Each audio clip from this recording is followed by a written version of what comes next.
Последний год осадков было мало и в течение осени, и зимой, и весной. Мы отклоняемся от многолетних режимов.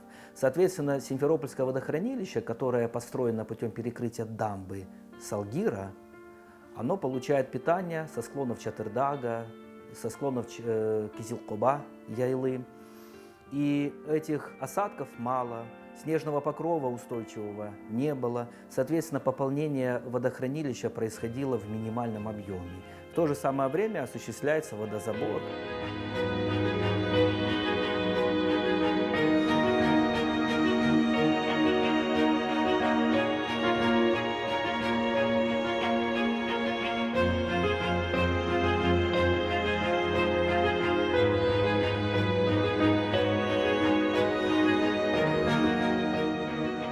В 1993 году оно обмелело настолько критично, что студентов университета соседнего распустили на карантин.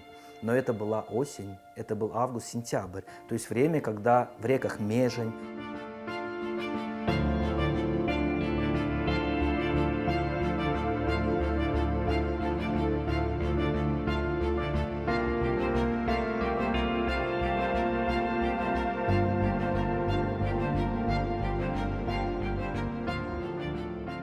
Мы же с вами сейчас находимся на пике поступления воды, и вот на этом пике мы уже имеем ситуацию катастрофического обмеления Симферопольского водохранилища.